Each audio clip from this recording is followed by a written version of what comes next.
Le président Abdel Fattah el-Sisi a enjoint d'achever le développement des routes et des axes routiers sur la côte nord et dans le secteur sud pour aller de pair avec les géants projets nationaux en cours de construction dans cette région.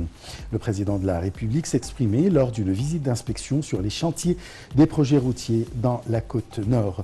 Au cours de cette visite, le chef de l'État a inspecté le nouveau réseau d'autoroutes dans la côte nord et les axes reliant cette région au Caire et au delta du Nil. Il a également inspecté le développement de la route désertique, le Caire-Alexandrie, de l'axe El Daba, de la route internationale côtière allant jusqu'à l'aéroport d'El Alamein et de la route reliant Wadi el-Matroun à El Alamein. Le président Abdel Fattah el-Sisi a souligné que l'Égypte possédait tous les moyens nécessaires pour sa protection, avertissant que la sécurité nationale de l'Égypte était une ligne rouge. Dans son allocution lors de la première conférence du projet national Vie décente, le chef de l'État a appelé les Soudanais et les Éthiopiens frères à parvenir à un accord sur le remplissage et le fonctionnement du barrage de la Renaissance afin de vivre en paix, affirmant que choisir la voie de la paix ne signifie pas une permission de toucher aux droits de la patrie. Le président el-Sisi a par ailleurs rassuré les Égyptiens, affirmant que rien n'était inquiétant.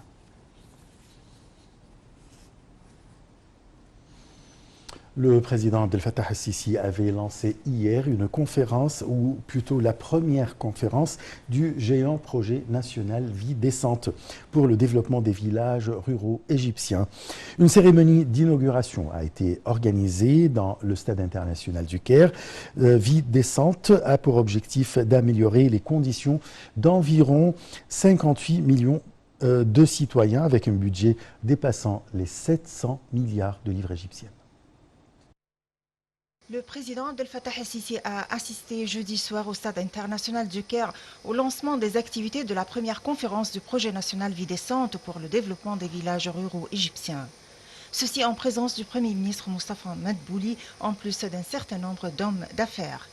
Une vie décente forme un projet national pour le développement de la campagne égyptienne qui a commencé comme une initiative lancée par le président Abdel Fattah el-Sisi.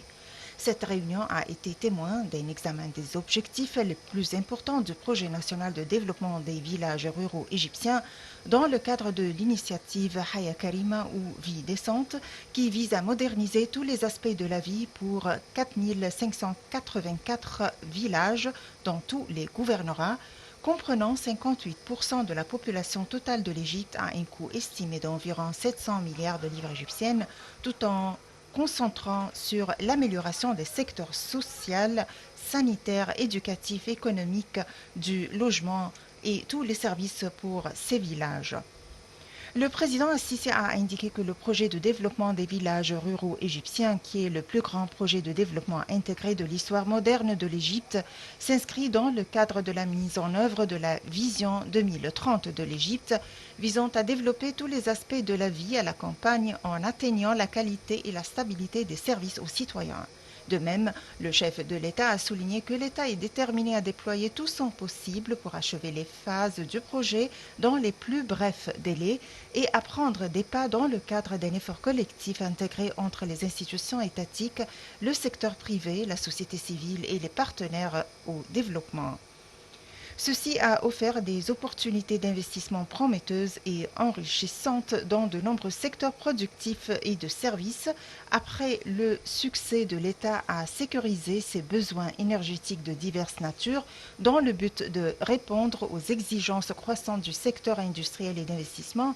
Ce sont les résultats et les succès qui ont prouvé leur solidité face à la pandémie de Covid-19. La réunion a aussi abordé les axes de la première phase du projet qui comprend 52 centres incluant 1500 villages et 10 611 projets de développement d'infrastructures ainsi que de l'autonomisation économique. Le chef de l'État a exprimé sa gratitude aux hommes d'affaires lors de leur contribution et leurs efforts sociétaux dans le projet de Haya Karima ou Vie décente, dans le cadre de la réalisation du développement économique et social en Égypte, expliquant que ce projet représentera un saut qualitatif majeur pour l'Égypte en ouvrant des perspectives pour s'appuyer sur les exigences de la production locale. ainsi que développer le secteur industriel et commercial constituant l'avenir du développement de l'Égypte.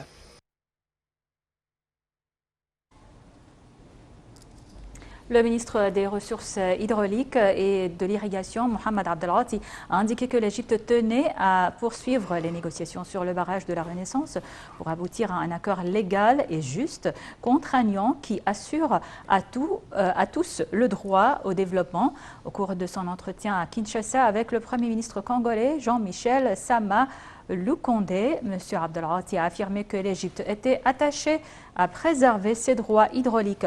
Le ministre des Ressources hydrauliques et de l'Irrigation a d'autre part indiqué que l'Égypte et le Soudan réclamaient la participation aux négociations de parties internationales sous la présidence de Kinshasa et avec la médiation des États-Unis, de l'Union européenne et des Nations unies pour une meilleure gestion des négociations suspendues à cause de l'intransigeance d'Addis Abeba.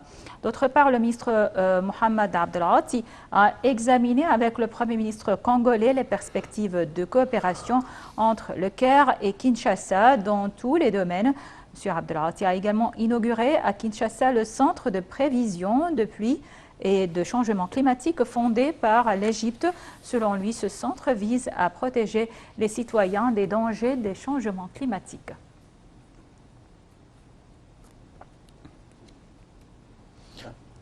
Le ministère égyptien de la Santé a annoncé avoir détecté 81 nouvelles infections au coronavirus et 7 décès hier.